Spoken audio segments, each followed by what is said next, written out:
This week on Maker Update, a Roomba for your whiteboard, a wearable for people who talk too much, a geometric planter, Arduino for Nerf, and mashing up code with Becky Stern.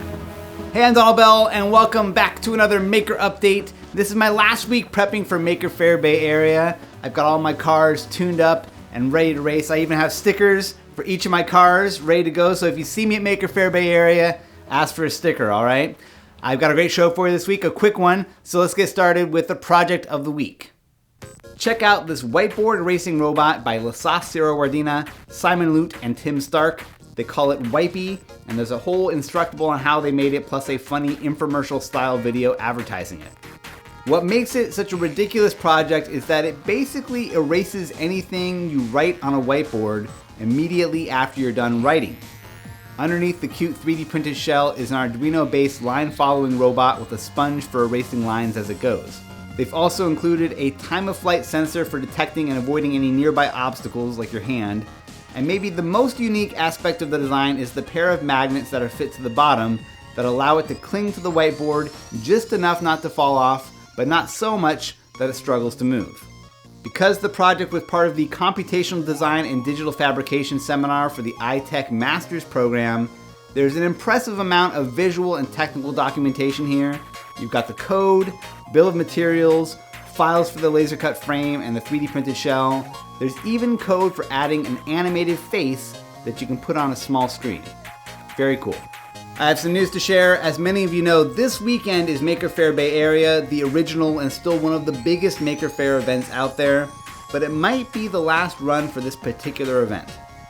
In an interview with the San Francisco Chronicle, Maker Media CEO and founder Dale Doherty said that they've had to tighten down to provide this year's fair, and that the future is uncertain for the Bay Area event happening next year. The article goes on to say that the company, which also publishes Make Magazine, laid off 8 employees in late March and is facing financial difficulties. Hopefully things will turn around. Time now for more projects. Another one from iTech. The Debatable Deliberator is by Ridvan, Kahraman, Okan, Basnak, and Sacha, Cutajar. This is a wearable headband that slaps a hand over your mouth when it's not your turn to talk. The idea is to help 2 or more people have a useful, structured debate. Only the person holding the ball is allowed to talk before passing the ball to the next person. If they go over their time, the little hand slaps them in the face. I think it's a fun device, and it actually might be useful for some people. Becky Stern has a new instructable up on how to make these custom 3D printed succulent planters. She goes over how to create the planter and a little custom drip tray using Tinkercad. One of my favorite tips from this project is how she uses a water-based concrete sealer to give the 3D prints a waterproof and UV-resistant surface. I hadn't heard of that before. There's also a great project up by MakersBox on how to create a chronograph for a Nerf gun. It's basically a little infrared gate that you put at the end of your Nerf gun, and it counts every dart that passes through and tallies it up on a 7-segment display. This version goes a step further and also calculates the velocity of each dart, taking into account the moment it enters the gate, the moment it leaves, and the length of the dart. Both readings pop up on the display, but it can also be output over the Arduino serial monitor if you want to get real scientific about the whole thing. I have some tips and tools to share. On the Cool Tools channel, I've got an interview with maker Mike Warren, aka Mikeosaurus on Instructables. We talk about one of his favorite types of screws called a modified truss head. That's a great screw for making quick prototypes. Go check it out. Bob from I Like to Make Stuff has a new bits video out providing an introduction to different types of switches for electronics projects and how to understand them. Poles, throws, states, power ratings.